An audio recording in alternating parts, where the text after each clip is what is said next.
Hi, everybody. Welcome to our channel, Our Scientology Stories Peeling the Onion. My name is Mark Fisher, and I'm here with a guest host today, and that's Poe on the Go, Mr. John Poe. How you doing, John? Howdy. How are things going for you today? I'm doing just great. Janice is on a Excellent. cruise with about 14 people, and she's in Morocco right now. So John kindly stepped in to be my co-host today. Always happy to. So, Okay. Before we get started, if you click the like button and subscribe to our channels, that's at Our Scientology Stories, Peeling the Onion, and Poe on the Go, we would greatly appreciate it. But what we're going to talk about today is how I got involved in Scientology was through my father, my dad. And he was always searching for the meaning of life his entire life. And we're going to go through and talk about my father, and I'm going to show you some pictures, and we'll go ahead and get started. Is that okay, John? excellent. And don't forget Mark Fisher's Las Vegas Travel and More. That's right. That's my other channel as well. So, yeah. Okay, great. So anyway, we'll go ahead and get started here. This is my dad's search for enlightenment. All right. He was born in South New Jersey in 1930. And there he is right there as a little boy. You just don't And see he had, yards like that anymore. no, or No. the cars Yeah. in the background and all that. Anyway, and he had an older brother and an older sister. On the left is my Uncle Bob, and that's my dad in the middle. And on the right is my Aunt Betty. And this is them growing up in New Jersey as little kids. This is my dad as well. In the front there, he was the youngest one, and he used to get picked on by his older brother, like all younger brothers do. Oh, yeah. And That's anyway, go ahead. that looks like something out of the Little Rascals. Look at her. Look at the doll she's wearing. That's I know amazing it does stuff. look like out of a Little Rascals movie, the little uniforms and all that. But Oh, yeah. yeah, they basically were middle class. My grandparents, my grandfather was in the Army engineer Corps of He was an engineer in the Army, a civil engineer, Mm. and he got in like during World War I, I think, and then he was involved in the reconstruction of Germany after World War II. So we'll see some Wow. pictures of them. This is my dad on the right as teenagers. That's my dad, my Uncle Bob, and my Aunt Betty. So you can see him there. And that's my grandfather. My dad's name was Russell Fisher, Russell Henry Fisher, and my dad's father and my grandfather was Henry Fisher. So my dad had Wow. his dad's middle name. And you can see he was, like I said, I don't know if he was a major or colonel. He was a high up ranking officer. He was basically a civil engineer, though, in the Army. And after World War II, when Germany was basically in Europe, all of it was pretty much destroyed by Oh, Hitler, and also with the reinvasion. As part of the Marshall Plan, he got sent over to Austria and was involved in the reconstruction of Austria. So he was he was a military man. And here's a photograph. There's my grandfather in the front with my grandmother. They're holding the little dog there. And then my dad's on the right in a suit, my Aunt Betty in the middle, and my Uncle Bob. And this is around the time after World War II. My dad probably is a teenager there, probably in the mid 40s, wow. in the mid 1940s. And you can see them there. My dad went to college. That's him in college. He's the guy on the front hood, and he was a jokester when he went to college. He went to a college called Ursinus College. It's outside of Philadelphia, Pennsylvania. Wow. And I didn't know this until later, but my dad was like, he was very social. Mm. He was the bass singer in a barbershop quartet. If anybody, do you know Wow. what a barbershop quartet is, John? Oh, yeah. Yeah. I'm very familiar with them. Even though Well, it's he not was my the genre, I'm very familiar with it. So, no, in those days yeah. though, it was pretty popular. He sang the bass part in Oh, barbershop yeah. quartet, Who was and that? he was Oh, part of a Good Boys. fraternity. And he look at the car; it looks like Yeah. something from Bonnie and Clyde, doesn't it? Well, look at the roof of it. I just noticed it. The roof, the canvas on there, so they could roll the roof back Yeah. and have like a sunroof in there, or a moonroof in the car. What I Yeah. would do to have that thing. Ooh.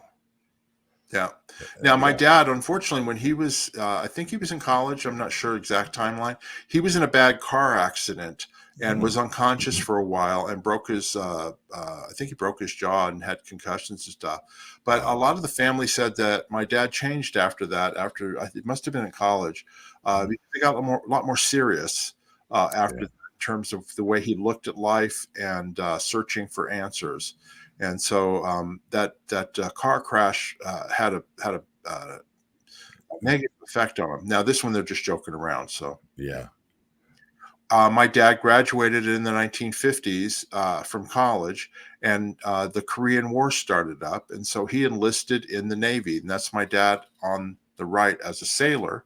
And then my uncle Bob, my dad's older brother, he was in the Army Air Corps, I think it was called, or whatever. He was a Mm. pilot, a helicopter pilot. Oh, And, wow. and this is when they were in the Army and the Navy. Now, my dad served in Korea, and he served. Of course, he was on ships, so he Mhm. wasn't actually on the ground during the war. My dad, like we talked beforehand, he didn't talk much about what he did in the war. My dad was in the actual Navy for, I think, 23 years. He was Wow. in for a long time, and he was a career naval officer, because you'll see he started out as a sailor. There he is there. Yeah. And do you notice any resemblance at all? Yeah, I was going to say, I've been watching these pictures and I'm like, whoa, family resemblance carries heavy there. And that's not a Sea Org uniform. That's a real Navy uniform that he's wearing, right? But my dad then he got, went up through the ranks and Wow. became an ensign and an officer. That's him on the right, my uncle on the left. And so my dad served as a naval officer for years, and he loved being on the ships and out at sea.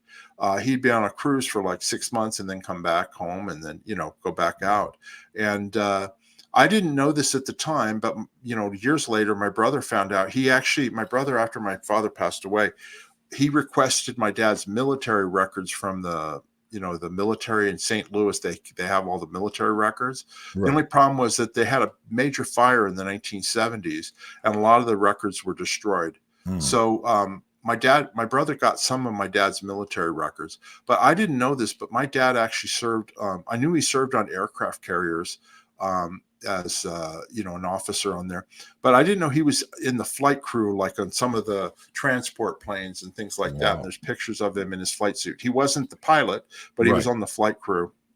And but he rose in rank to the point where he was like the executive officer on like cargo ships and tankers and things Wow. like that. And he joined the Navy as obviously a sailor, but he rose to the rank of lieutenant commander. And that was his rank for like the last 5-6 years that he was in the Navy. And then Wow. he was forced to retire because they wouldn't promote over lieutenant commander after that long a period of time, unless you'd gone to the Naval Academy, and he Oh, had not, and he wanted to stay in the Navy. That's my dad there later on in the 1960s. He also served in Vietnam, but again on ships. He was mhm. not, on the, ground in Vietnam, but he did serve in Vietnam on the ships and that type of thing. He met my mother. This is my mother and my father. They met by becoming pen pals. It was a big thing. There was no Oh, internet yeah. dating or anything like that back in the 1950s. So, a lot of the servicemen, they would encourage women to write to the men, at sea. And so that's how my mother and my father met. And this is like around 1955. My mother was a school teacher, an elementary school teacher, and this is in San Diego, California. Wow. And my dad, of course, was a naval officer, and they got married. And that was a big part of like with the USO and those organizations, getting those letters to the young men that were out there serving in conflict. It was a way to help boost morale with them, give them something actually to fight for back home. And Right. a lot of families grew from those. Exactly. Uh, Anyway, so then my mother started getting pregnant and having kids. She had my sister first in 1956, and then that's me in 1958. I was born second, and that's my wow. dad, my mother, and that's, of course, little Marky, as we say, Marky Mark and the Funky Punch. There you go. Wow. Look at those And then here, glasses. And yeah, and then here's another picture. That's my dad holding me, and that's my sister standing, with my mother. We lived. I was born in Newport, Rhode Island. My dad would be sent for officer training, different types of training. Like Mhm. my mom told me before I was born, they were in Key West, Florida, for a while because he was doing training down there. And then after she had my sister, my sister was the firstborn. Immediately, my dad was in Japan. He was stationed in Japan. So my mother Oh, had to get on a military transport plane, holding a baby and yeah. flying all the way across the Pacific to Japan. And she was holding the baby, and the transport plane's loud and all that. Oh, But yeah. she did it. She'd never been out of the United States before. And then Wow. when they got there, my dad had gotten like a Japanese maid and that type of thing to help take care of my sister. And so they Wow. lived in Japan for a little while. But that was one of the exciting things about being in the Navy and also in the military, because I know you were in the military too, John, Yeah. is that, my dad got new orders every 4 years. Every four Right. years we would move, or he would change where he was, the ship he was on or whatever. And so we would move to different places. So I was born in Rhode Island, in Newport, Rhode Island, at the Naval Hospital there. And then, like, I was only lived there a week, and then we got transferred out to Long Beach, California, and Wow. we lived in Long Beach for a little while. And then my earliest memories are in San Diego, California, because my dad was stationed in San Diego, his ship, and he was the executive officer on a ship there, like a cargo ship or whatever. He served on destroyers, he served on aircraft carriers, but he was like an executive officer. And my dad was like a rock star to me as a little Oh, boy, I bet. Yeah. because anytime we went on the base, it was yes, sir. You know what I mean? And it was like Yeah. he was treated like royalty, Yeah. anywhere we went. And of course, as a kid, I thought it was fantastic. And I remember in San Diego, um, my dad, whenever, they would invite the families on to have meals, like they'd have like a party or a meal or something.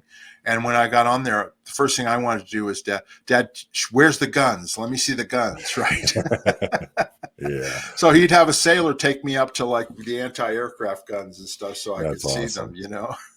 And talk Um, about your mom making that flight to Japan. yeah, A lot of people don't realize back then, it may or may not have been a jet powered aircraft that was taking her. It may have been a propeller driven aircraft. And not only was it horrendously slower than what we see nowadays, they also didn't fly as high. So you were experiencing so much more turbulence. They were rough rides. So if I fly from Chicago to Tokyo, that's a 12-hour flight. I guarantee it right. was every bit of 30, 40 hours for her to make it to Japan from wherever she flew out of. So Yeah. it And then wasn't she had to, something. it was a hop, skip, and jump. So like Yeah, the planes couldn't fly from California to Japan nonstop. They had to right. stop at the islands across the way as well. So it was quite a journey, that's for sure. And But they, I, I I think, remember going on the ship one time, and I don't remember this, but my mom and my father used to tell me the story. Going on the ship, and somehow I tripped and I cut my knee. hmm, But the medical personnel on the ship, they bandaged up my knee with a big bandage, and on the front of the bandage it said USN for United States Navy. wow. So And for a anyway, kid, that's something so special. well, and for me, it was like I wanted to be a naval officer up Mhm. until all the way until I got into high school, and Wow. we'll go over to that here shortly. Okay, that's my dad and me in my little red wagon at the time, Yeah. and then this is when we were in San Diego, and you can see we're rocking the Hawaiian shirts. That's when There I we first go. started wearing Hawaiian shirts way back when. That's when my mom's holding my baby brother Doug, my youngest brother. My sister was the oldest, and I was the middle. And then my brother was born. That's 1962 in San Diego. And like I said, my dad was the executive officer on a ship at that time. From there, this next picture, this is a picture of my dad in that time on the right with his father and mother, of course, my grandpa and grandma, and then his brother on the left and his sister in the middle. I had that picture there. But from Wow. there, we got transferred to Hawaii. Okay. Don't mind my dog. She's Oh, yeah. opening the door. Anyway, we got transferred to Hawaii in 1964. Well, you already And had the apparel. yeah, we did. And that's my dad and my mom in Hawaii. in 1964. Now, my dad, when he got transferred to Hawaii in 1964, I'll never forget being told we're going to Hawaii, and of course I'm 6 years old. I'm envisioning, living in a grass shack on a Yeah. beach and all that, but that's not what it was. Now, when was the last time you were in Hawaii?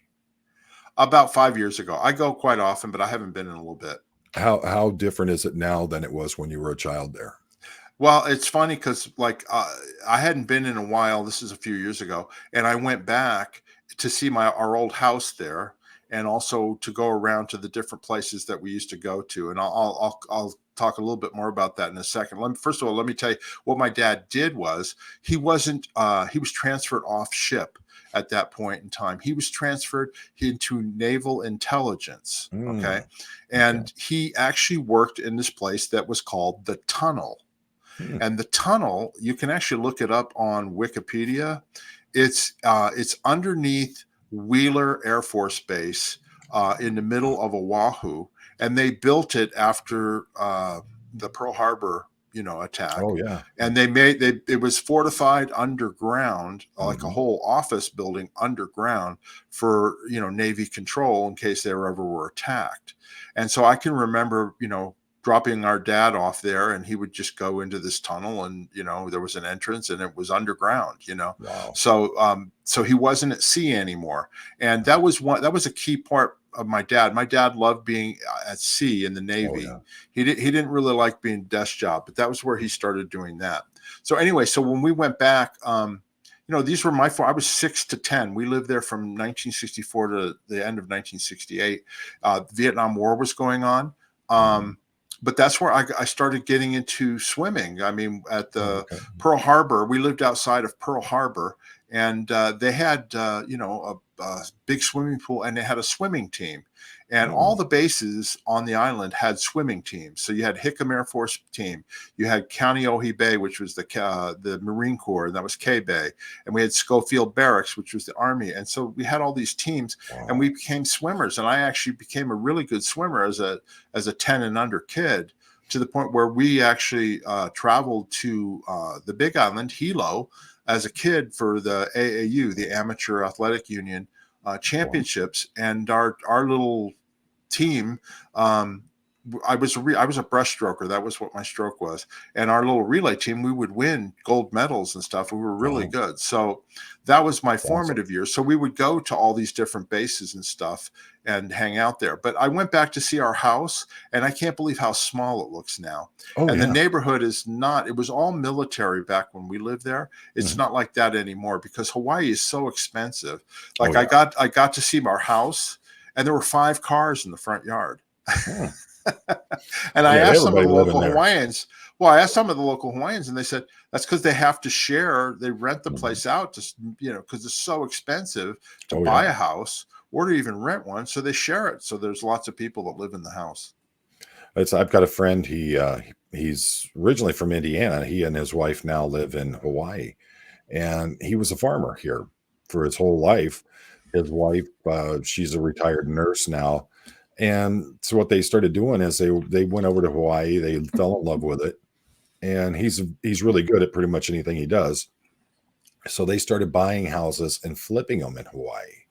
And I was talking to him about it because my wife, she had just been there at the beginning of the year, and she's absolutely in love with Hawaii. And I started talking to him about the possibility of moving there, and he's like, "Look, unless you've got a crap ton of money, there's no way you can afford to live here."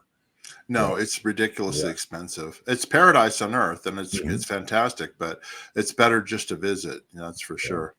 I think Anyway, so oh, go I'm ahead. gonna I'm get a lot sorry. of the same from Thailand or from Cambodia or Vietnam, Yeah. for much less money. So, Absolutely. So this is us in Hawaii still. That's my dad, my mom, my brother, and me. And anyway, when we were in Hawaii, this is when my dad started. I started noticing that he was looking for more into his life.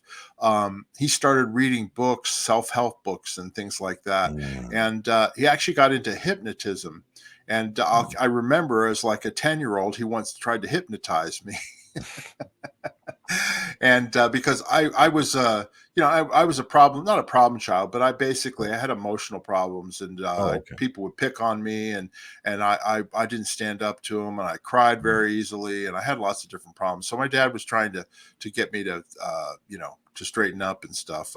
One of my problems as a kid and also as a teenager was I always had to be right. In other words, like if I was Oh, I was a sore loser. You know what I yeah. mean? And and it was bad for me. You know what I mean? Like I would throw a fit, and I didn't need to throw a fit because it wasn't really Mm. that important, but to me it Yeah. was. Anyway, but my dad, one of the things I was going to show you is this is a picture of my dad here, and you can't see very well, but his front tooth is broken in this Yeah. picture, and the reason is because he had a fainting spell. He was standing at attention with a bunch of other naval Mm. personnel, and he passed out when he was locked up at Yep. attention, and he fell over like a building. He fell right on his face, Oh, literally, yeah. with arms locked, knees locked, the whole bit, and broke his jaw and cracked his tooth and stuff. So Wow. again, this was another instance of pain and unconsciousness, as they say in Scientology. And so anyway, that was that. We then moved to Washington, D.C. in 1968. His last assignment was at the Naval Intelligence Headquarters in Washington, D.C., and that's him there. And that's where I tell people that I'm really from, because that's where we finished up. I did junior high school and high school and graduated from there. And my dad was forced to retire from the Navy. So he didn't know what he was going to do. Mhm. Uh, he was 42, 43 years old, and he did not know what was he going to do. So he took a job at a defense contractor, Raytheon, a big company, right? Oh, yeah. But he just started searching. What was he going to do? This is us in New York City in 1971, 72. Our whole family in New York City, and then this is a picture also around 1971, family photograph. There's my dad on the right, and of course my brother, my sister, and my mom. And you Ooh, said, those did you have a outfits and question around that hairdos. time? What's that? Those outfits and that hairdo. Wow. Yeah, exactly. Ooh, look at that plaid suit your brother's got. Yeah. Now, then me too. I'm like Yeah. not really that. That's me in the middle there, Yeah. standing up. But yeah. But anyway, so he was searching. So he started reading a lot of books, like I said. And this is him there at our house in Washington, and he's reading a book. I can't remember what it is, but it's some guru book or whatever. Mm. Um, anyway, but he found Dianetics: The Modern Science of Mental Health by L. Ron Hubbard at a local drugstore. He had never seen it before, but it was in the paperback book section, and he picked it up and he read it. And this is the bestseller that L. Ron Hubbard wrote.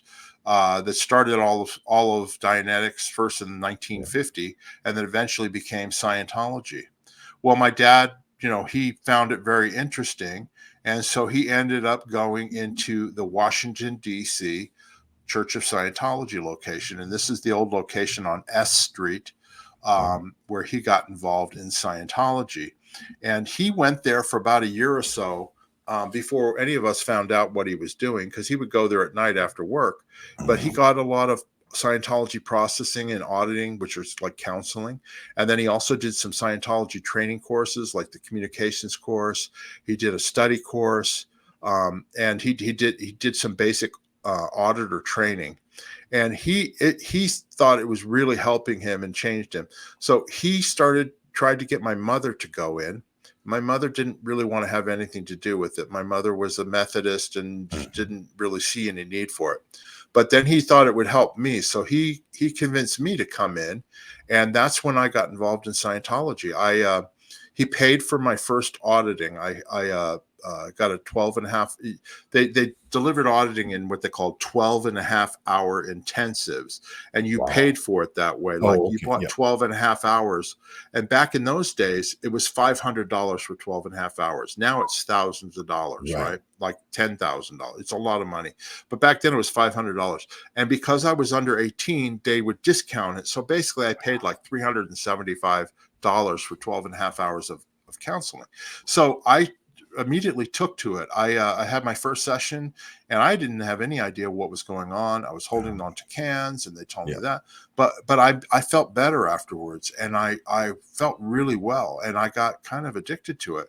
And Oh, then yeah. I did my communications course. My dad had me do that, where you study about communication, how to talk to people. And I was in high school at this point, Right. and I was a very shy kid. And I had friends in the neighborhood, but I couldn't date girls. I was just too shy, and I was very self-conscious. So anyway, so all of this stuff helped me. And so my dad continued, getting auditing, and he went up and did all the way up through the old OT levels, operating Thetan levels, out in California. And this is before they got changed later on. So he did Right. all that. And then while I was in the high school, I would work in the summertime and earn money, and then I would pay for my auditing, my processing in the fall and winter, because my dad said, "Oh, well, I'm not going to pay for your auditing." He goes, "You need to earn that. It would be out exchange," they say in Scientology. In other words, Right. you won't appreciate it if you don't pay for it. So since it was $375 in intensive, I'd go and earn maybe $2,000-3,000 in the summertime, and then I would go and Wow. I got up the lower part of the Scientology bridge to total freedom, as they say, and I got all the way up through what they call grade 4. So they had handled my communications problems. They have the problems rundown. They have what they call a service facsimile, and that's the need to make yourself right. That's grade 4, and they got rid of that problem. So I didn't have to, I was no longer a poor sport, Wow. and so I got done with all of that.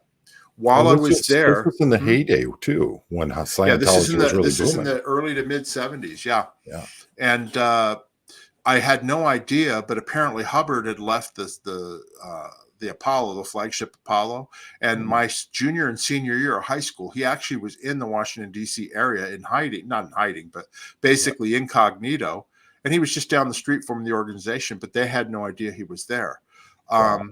So anyway, so I did that, and then it was while I was there in my junior year in high school. Up until that point, I wanted to be a naval officer. I was thinking about applying and going to the Naval Academy, or just joining the Navy. I was a good student. I had got good grades. I got accepted to 3 universities: to the University of Virginia, which was the state school, which is a really good university; Syracuse University in New York, which is where my sister went; and then Wow. also the University of Southern California out in LA, USC. And so I was planning on going to university. But while I was in high school, I started, I was doing my training at the Scientology organizations. I met a guy named Greg Wilhare and his wife, Sandy Wilhare, who were Sea Org members who had been sent from the flagship Apollo to Washington, D.C., because she was pregnant with her son, and that she was about to have, and she couldn't be on the ship. Well, all during that time was the transition where they were coming off the flagship Apollo and buying the Flag Land Base in Clearwater, Florida, down at the Fort Harrison Hotel, which is right here, right? So I Look had how never nice met it was. anybody. Yeah, I had never met anybody like Greg Wilhare before. He was with it. He, as we say, he went from A to B. There was no messing about. He was just, if he was going to do something, he did it. And I just aspired to be like him. And he actually became a really good friend of mine when I was in Scientology and the Sea Organization. But he was the reason why. And then they talked to me about, well, why don't you join the Sea Organization rather than going to college? And I thought about it, and I decided, yeah, okay, I'm going to do that. I'll sign my billion-year contract. I'll go meet L. Ron Hubbard. At the time, I thought I was going to be going to the ship because I didn't know there was a Flag Land Base. But it Wow. turned out I graduated high school in July 1976. And I was sent down to Clearwater, Florida, and joined the Sea Organization. The first person I met was David Miscavige, who was my roommate up on the 9th floor. He had just dropped out Yeah. of high school the month before because he turned 16, and I graduated high school. Well, as short as And he is, it'd be more like a drop up. So yeah. But anyway, so he was my roommate, and he was a nice guy then. But you could tell he was a go get. He had a lot of drive, but he also was an a-hole too. mm, There are aspects of him that were like that, even as a 16-year-old. So anyway, ambitious so I people did, are. yeah. So I did that, and then I was in there for a while. And then I had a run in with somebody there. I had no discipline. I got blamed for something that I didn't do. So I got upset. Anyway, make a long story short. I decided the Sea Org wasn't for me. I was going to leave. So I literally left, and I had a $3,000 freeloader debt at the age of 18. I just turned 18 years old. And I went back to Washington, D.C., and I was going to have to pay off that freeloader debt to get back in good standing with Scientology. Well, my dad at that point had become the executive director of a mission, a Scientology mission, which is like a big org, but it was in New Jersey. It was outside of Philadelphia. My parents got divorced over Scientology. So my dad moved up to New Jersey, and he got remarried to another woman who was in Scientology there at that Scientology mission in New Jersey. Now, that mission in New Jersey happened to be the mission where David Miscavige and his father, Ron Miscavige, and everybody, they all got into Scientology there. That's where they got into Scientology, Ron Miscavige Sr. And that's where they were getting auditing and all that sort of thing. So it was just purely coincidence that happened to be where that was. Well, my dad became the executive director, basically the person in charge of that mission. And he said, I can't associate with you basically until you pay off this freeloader debt and you get in good standing. And so that crushed me. Between that and also the people that were friends of mine in Washington, D.C., they wouldn't talk to me either. And so I basically was adrift. I didn't go to college, and then I didn't stick it out in the Sea Org. And so I became adrift. So I worked, and I basically got the money together and paid off the freeloader debt. And then I went up to New York City. I did an ethics handling and got back in good standing. And then I moved in with my father in New Jersey. And I thought, well, okay, I'll just start working here, making money, and I'll start doing my Scientology training here. So I did for a little while. But my dad, he went down to Clearwater, back to the Flag Land Base, and did some of his upper training. And I was home with his new wife, and she did not get along with me. And I don't know why. I didn't really do much, but for some reason we weren't getting along. And so she threw me out of the house while my dad was in Florida. And I called my dad. I said, Dad, I don't know what I did. I don't know what to do. And he said, don't worry, I'm coming back, and we'll end this whole thing, and I'm going to go on my own, and you can come with me. Well, I said, well, in the meantime, what do I do? And he said, why don't you go to California, and you can continue doing some auditor training out in Los Angeles. So that's what I did. I'd never been to Los Angeles before, and I went to Los Angeles. While I was in Los Angeles, I couldn't make it financially. I was 18 years old. I didn't know what to do. I was working for a Scientology company selling steaks door to door in Compton, California, and basically, gangland, you know what I mean, in the 1970s. Gardena, we were in Gardena, California, and we sold it in Compton, California. We sold door to door selling frozen steak and hamburger, and it was a Scientology company. And so I wasn't making any money doing that. So I called my dad up to see if he could help me out.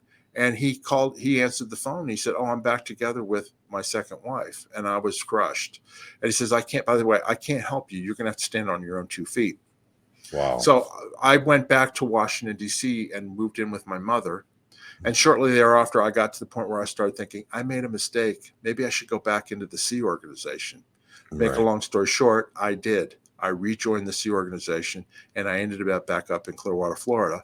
And the rest is history as far as me. I was in there till 1990 when I finally left. Now, during that time, my father, like I said, he was in the mission in New Jersey. Okay. He gets involved with this other cult. Okay. The guy who was the owner of the mission and my dad and all them, they meet this woman, and her name is JZ Knight. And JZ Knight, she started up a organization, Ramtha, Enlightenment, right? This is a cover of her book at the time, right? And this is a picture of her on the left with Linda Evans from the TV show Dynasty. Well, anyway, JZ Knight had just started this whole thing, this Enlightenment program with this ancient warrior named Ramtha. And this is her as Ramtha right here. Okay. And what she does is she channels, it's called channeling. She basically takes this spirit and lets it possess her body. And she goes through all these different compunctions, kind of like Whoopi Goldberg in the movie Ghost, right? And then she becomes Ramtha, this whole other being, and speaks for him. Okay. And Ramtha is this ancient warrior from 30,000 years ago who used to run, if you think Xenu's story is crazy, okay, this is another one for you. Had this army of warriors here on the planet, and then he gets, overthrown or whatever, and then he's out there learning enlightenment out in the universe, and then he decides that he's going to come back and spread his wisdom through this woman named JZ Knight. She was a housewife in New Mexico in 1977. Well, my father and these people, she was just starting out this thing, and she came to visit with them, and she did this thing, this channeling session with her becoming this guy Ramtha. My brother told me what happened. My brother was 16 years old at the time, and he had just gotten involved with my dad in Scientology. But anyway, he said that she could look at him and tell him things about him that only he knew. It was almost like a parlor trick. And she did that with everybody in the room. And she'd never met them before and told them about what they liked, what they didn't like, this and that, blah, blah, blah, blah. Anyway, it got to the point where they all decided, oh, this is the new way to go. We're going to close down our Scientology mission. Okay. We're going to close it down. So they closed it down. This is 1979. I'm in the Sea Organization, and the Guardian's office, who were in charge of all the Scientology missions, they declare my father and my brother and everybody at that mission suppressive people. Okay. Wow. I'm 21 years old, and they just declared my father and my brother. All right. So I was given the choice. Okay, what are you going to do? And I said, well, obviously I'm going to disconnect from my father, because I was completely, a believer in L. Ron Hubbard. And at that time in 1979, Hubbard was in some location. I didn't even know where he was. He happened to be in California at the secret base in La Quinta. But I didn't know that at the time, and I wanted to work with him. That was my goal in life. So I chose to disconnect from my father, and my sister did as well, because my sister was a public Scientologist at that point in time. So we disconnected from my father and my brother at that time in 1979, and so I continued in my Sea Org career. So my dad, my brother, and my dad's second wife, they got involved in this Ramtha thing, okay? And JZ Knight got bigger and bigger, and she moved to a town called Yelm, Washington, in Washington State, okay? And she set up the Ramtha School of Enlightenment, okay? I took these photographs off the internet, by the way. And Class 101, Remarkable Mind, Become a Remarkable Life, Class 101, right? So she starts doing, lectures on weekends and charging people money. And more people are getting involved in this cult called Ramtha with JZ Knight. And my father and his wife and all that, they get involved in it too. Well, she tells them, my dad's retired at this point. My brother tells funny stories about how they had left Scientology, obviously, So they were living in upstate New York at the time my dad was working, and they had no firewood. My dad wasn't making very much money because he was spending it all on Ramtha and all this other stuff. Plus my brother was going to go to college. Anyway, so they used their big Scientology books called the Organization Executive Series. They're the green volumes and the red volume, and they used them for firewood. And I remember when he told me that, I was shocked that they used them as firewood. Oh, how could you do that? You know what I mean? I was like, oh, that's so blasphemy. You know what I mean? Yeah. So anyway, they ended up moving to Washington State as well, because JZ Knight said, oh, if you're a believer, you need to move to Washington State, because she had prophecies and predictions about what was going to happen to the world. So my dad, he moved to Washington State and all that.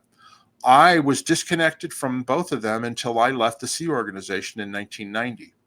it took me about a year before I had enough confront to get a hold of my brother and basically go see him, because Wow. I still was a believer and I was afraid of what I had heard, that my dad and my brother were involved in this other practice, cult or whatever. And I was afraid what that might happen, what he might do to me. So I was afraid to talk to them. So it took a couple of years. And then I went and saw my brother in Ohio where he lived, and he had gotten out of this Ramtha thing. After about a year, he said, I wasn't for me. And he left it. Right. He went to college and he broke away from it. So, anyway, so then I eventually, in 1993, I went to go see my dad with my brother in Washington State. And this is a photograph of the three of us up near Mount Rainier. And that was when I reconnected with my father. And he was a full-time Ramtha person, and that's my brother on the left and me in the center. But and he was just normal. He just was fine. We Yeah. got along together fine, right? Well, a question I got is, I was Yeah. going to ask about your siblings, if they had joined into Scientology as well. How was the relationship with your mother during these times? Well, since my mother never got involved in it, Scientology didn't treat her as somebody you had to disconnect from. Do you know what I mean? Excellent. Yeah. Because she was never a Scientologist. So we were able to communicate with her, even though I was disconnected. My brother was disconnected from me, and I was disconnected from him. He could talk to my mother and all that, but they had moved on. My mother lived on her own in Washington, D.C., all by herself. My sister still lived there because she was a public Scientologist, and so she took care of my mother during those times. But that was that. But basically, Scientology broke up my family. My mother didn't want to go along with it, so my dad said, "Good, well, we're divorced, and I'm going to go my way and go be a Scientologist." And then eventually he goes, "Okay, no, I'm going to be part of Ramtha," right? Wow. And I was going to tell you, so like, there's several people in the Ramtha thing, like celebrities and stuff like that got involved. Linda Evans is a famous one, and also Yanni, the guy with the Greek musician with the beard, the pan flute guy, or the mustache. Yeah. Anyway, they got in all that. But I was going to say, I looked it up online to see what are their basic. The four cornerstones of Knight's philosophy are: 1, the statement, "You are God." 2, the directive to make known the unknown. 3, the concept that consciousness and energy create the nature of reality. And 4, the challenge to conquer yourself. Okay. Wow. Those were the four cornerstones of the Ramtha philosophy, apparently. Anyway, she's still up there in Yelm, Washington. She's 77 years old. My dad and all the followers, they moved to Washington State, and they started paying for these seminars on the weekends in her horse riding stable. She had horses and Rolls Royces and all that stuff, right? Yeah. And so she would become Ramtha and do all these teachings. And my dad and his wife and all, they would sleep on sleeping bags on the floor in this horse riding stable, for a whole weekend, and they would pay money to go do that. Okay. That was what they believed, and that's what they were going over, right? And this is my father. This is his farm. He bought a 25-acre farm in a little town called Mossy Rock, Washington, which is between Mount Rainier and Mount St. Helens. This is like a little mobile bed, double wide. That was the house, and then this is the barn that was on the property. It's an old barn. And they basically lived a self-sufficient life. They raised their own chickens. They grew their own vegetables. My dad had a retirement Social Security. This time he was like, when I came back to reconnect with him, he was 63 years old. And so he took his retirement and all that. And that's how we paid for all the stuff. There's another picture of me on the right there with my dad up there in Washington State. That's a lake, a mountain reflected in the lake. That's there. Beautiful. Yeah. And then here's another picture that's at Mount St. Helens of him with me. Anyway, we got along just great. As a matter of fact, we actually talked about Scientology and what was wrong with it, because I was peeling my onion at that time, Yeah. And I don't hold any animosity towards my father, to be honest with you. You know what I mean? I if anything, I was sad that I actually disconnected, because I don't agree with Scientology disconnection. But when you're in Scientology, that's the only thing you think about is Scientology, and so I followed that practice. But I'm just sad that we missed those years together. But when we sat down and talked, he recommended other books for me to read. Deepak Chopra. I read those books. He goes, "You'll like these books. They're similar to Scientology." And I read them, and I did. Yeah. But he's the one who told me the problem with Scientology, and I totally agree with him on this, is it doesn't have the concept of love and compassion. Mhm. And we see that every day to this Oh, yeah. day. They don't believe in the concept of love, and they certainly don't have compassion for their fellow man. It's all about me, right? Yeah. And that type of thing. And Well, the thing that's similar to Ramtha and the Scientology is it trying to create these super beings, these right. operating thetans, and all that. And I found that interesting when I was reading the statement about Ramtha, where it says the number one principle is that you are God. In other Yeah. words, that you are God. So, in other words, you're responsible and you create everything, right? Um, it's again another you're a super being type of thing. You know what I mean? Well, I can talk from experience. I can understand your father was in that accident as a young man, Hmm. and it probably nearly killed him. So going through that experience, you come out of it and you feel this questioning within yourself. What is this all meaning? What am I doing here? Those kinds of things. And fortunately for me, having my mother who was, she kept me grounded. She kept me focused on, I'm a Christian, and she's a very devout Christian. She kept me focused on that, and it kept me grounded and kept me with my perspectives. But a lot of people who don't have that, they're going to be searching for these. Where are these answers? Why can't I find the truth about what's going on with the universe? And it's understandable. So he had this drive in him where he's trying to figure out what is going on, what is our purpose. And then he finds his way into something like Dianetics and then Scientology, and he's finding that, yeah, they have a lot of answers that I've been looking for, whether they're true or not. But then he realizes there's no compassion, there's no love, there's no empathy.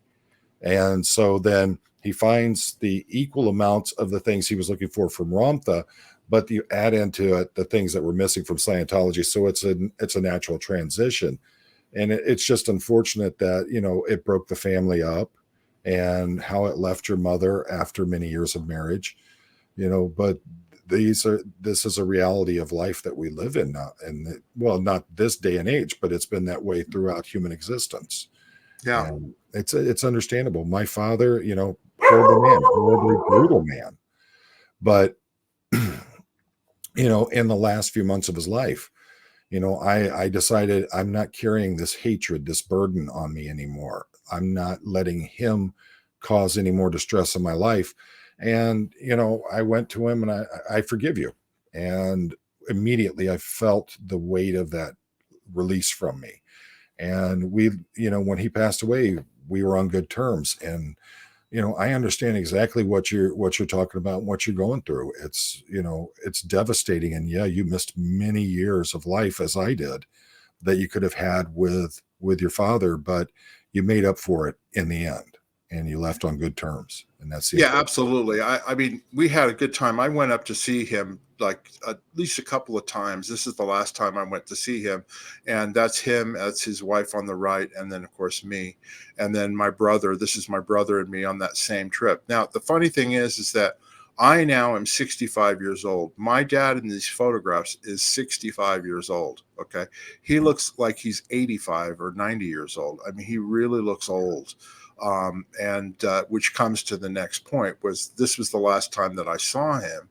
And then in November of 1996, he basically was living off the land, taking care of his farm and stuff like that, Mhm. right? He got sick and had to go to the hospital. And he'd just been to the hospital, a month or so before, and they'd done a complete scan and everything was fine. But this time when they went in, they found that he had cancerous tumors all over his body inside. And they just appeared almost out of nowhere, right? Right. And they didn't know what was causing it. And so they called me up. I was in Las Vegas and said, your dad's, sick and in the hospital, and we're not sure, what's going on. So I said, okay, I'll get a plane and I'll fly up there. Well, by the time the next morning I got a phone call, I was about to fly up there, and they said, it's too late. He's gone. He's already gone. And from what I got told, because we did go up there then to have, his funeral and stuff like that. He basically, once he knew what his prognosis was, which is he had cancer throughout his body, my dad's second wife, she said he basically just checked out at that point. He just said, I don't want to deal with it. I'm not going to deal with it. And he just basically, she said he just willingly just went, I'm out. And he just took off, he just left his body and was gone. Right. But it wasn't until till the funeral, okay, that we came up. Here's a picture of my dad. Sorry.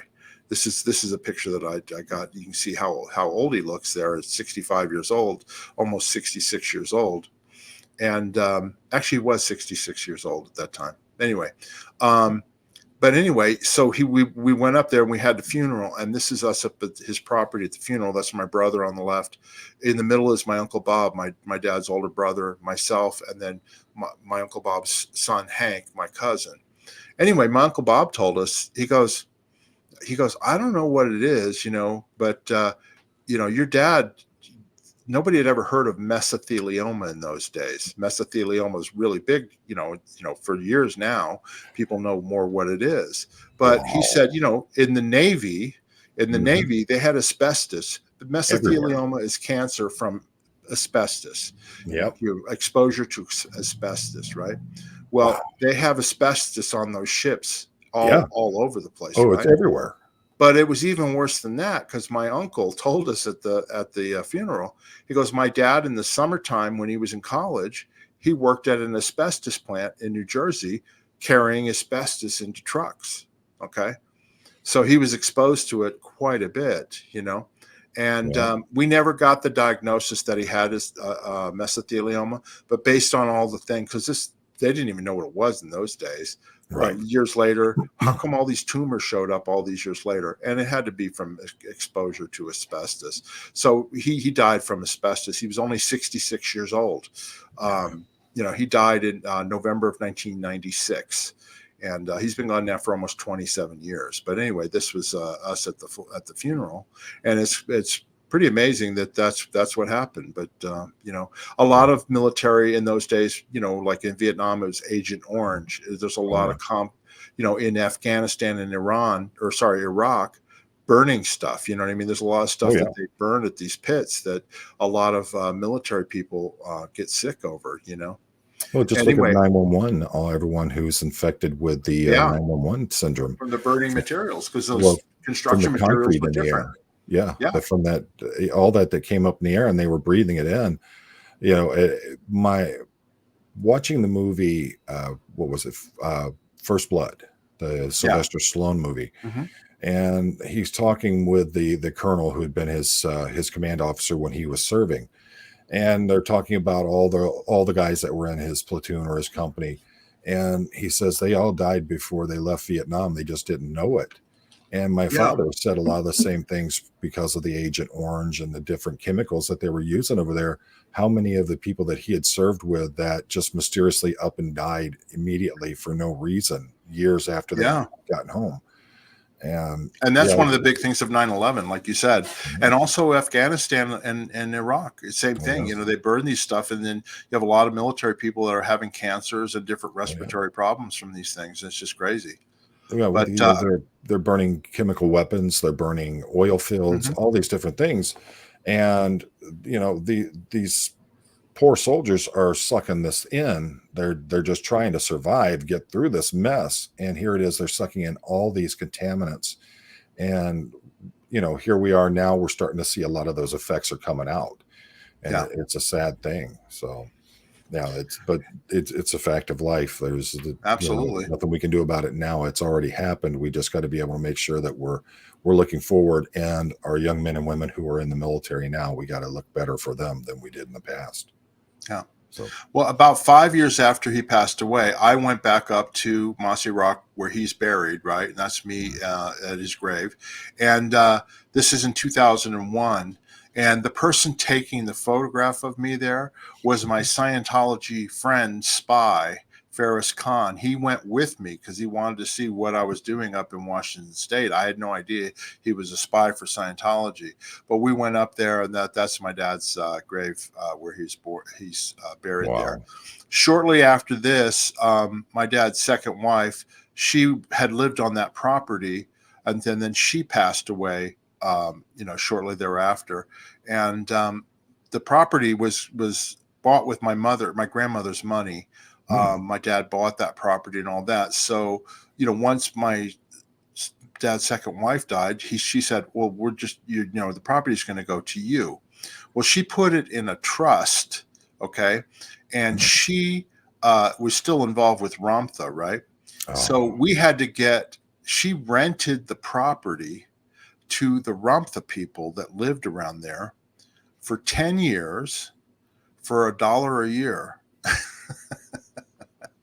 For 10 years, like, in other words, we weren't going to be able to touch the property for after 10 years. I'm like, I said, that's crazy. So my brother and I, who were the inheritors basically of the property after that, we looked into it. She was gone.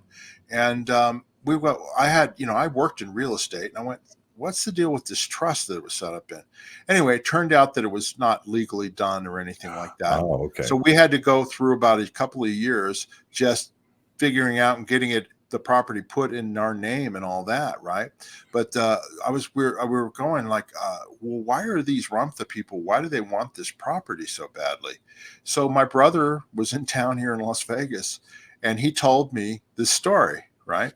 So at the top of the property, my dad built this cabin, okay, with money from my grandmother. He built this cabin. It's just a one-room cabin. It's got, a kitchen in there, a bathroom, and then it's got, just a big main room, and you can sleep in there with a patio on the back, right? And it's up at the top of the hillside on his property, and there's a view up there, right? And that's his dog at the time, Shep. You can see there in the middle. Anyway, when my brother and I would come to visit, we would sleep up there, and then down the hill was my dad's, double wide, and that's where they slept, right? So my brother said to me, I asked my brother, I said, Doug, why does these Ramtha people want this property so bad? And he said, oh, don't you know? I said, no. And he said, oh, well, you know that cabin that we slept in when we were there? And I go, yeah. And he goes, oh, well, underneath it is a bomb shelter. They built a bomb shelter underground, right? That's like could withstand, like it's concrete and all that. And they have it full of food and guns and ammunition and stuff for the end of the world. I literally fell out of my chair. I fell out of my chair at a restaurant. I couldn't believe it. And he said, yeah, Ramtha predicted that the world would come to an end in 2012. So she leased it to them through whatever it was, 2011 or 2012. So they would have a place to stay, and so that all of the materials and everything would be safe under there for the end of the world. Wow. Okay. All right. How crazy is that? Well, so, these cult leaders then go like, oh, yeah. I think I'm wrong about that. Yeah, no, that's Right. not. It's not 2012, and it's like something else. Kind of like David Miscavige with the OT 9, 10, and 11. Oh yeah. Someday we'll get around to releasing those when everybody does this and does that and does that, right? So anyway, so that's why they wanted the property. So I said to my brother when we got control of it, I said, let's get the property appraised. Let's find out how much it's worth on the open market. And then let's offer it to the Ramtha people. We'll offer it for a discount. I think it appraised for like $180,000, right? I said, let's offer it to them for $160,000 and see if they want to buy it. Otherwise, we'll put it on the market. Now, we're selling this thing in like 2006. So like the end of the world had not occurred yet. Sure enough, they bought it, and they paid cash for it. Like they are no question whatsoever. They paid cash, $160,000 cash, and they bought the property. So that's how we got. Did you ever get into the bunker?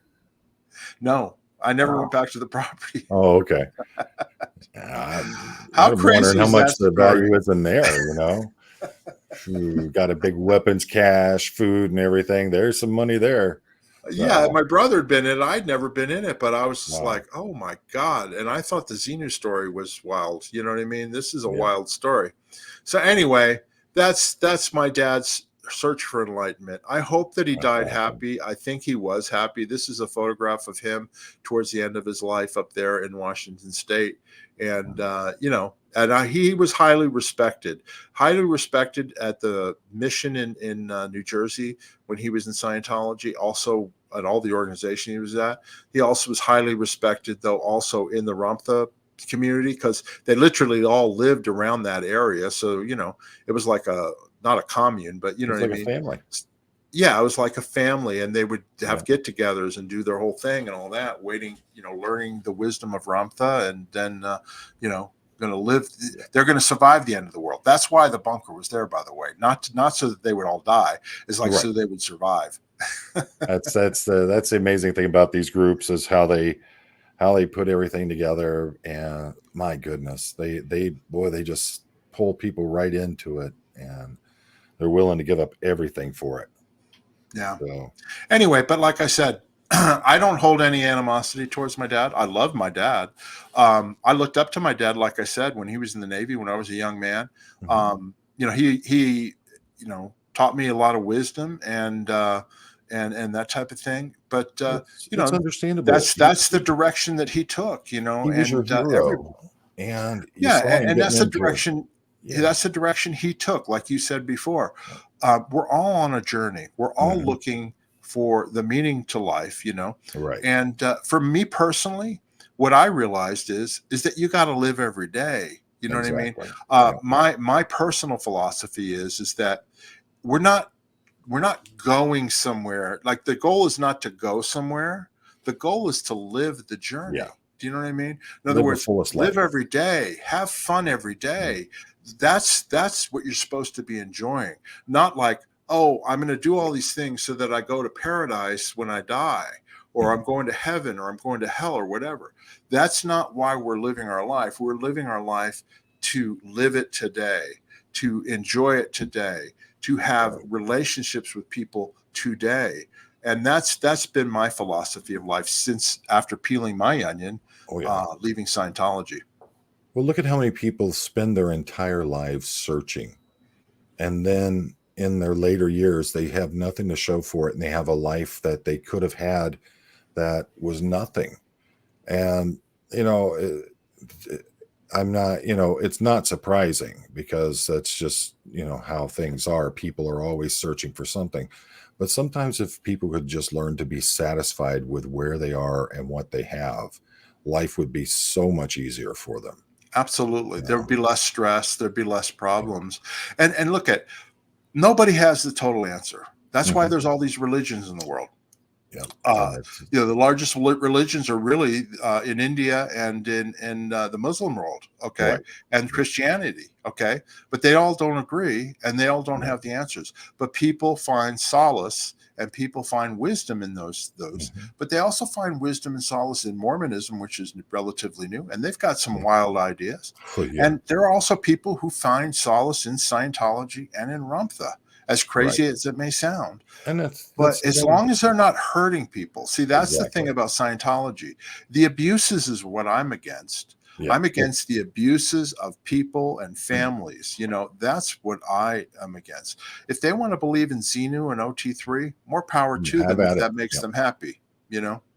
Well, and that's one of my major problems with Scientology and some of these organizations. It's either you're 100% with us or you're 100% against us, is the way they look at it.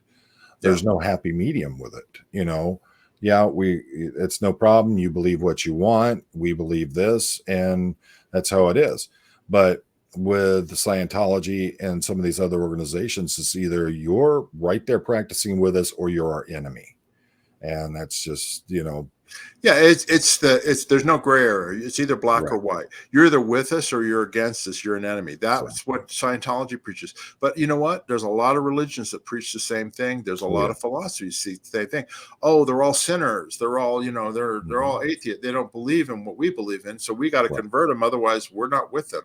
That's crazy talk, in my opinion.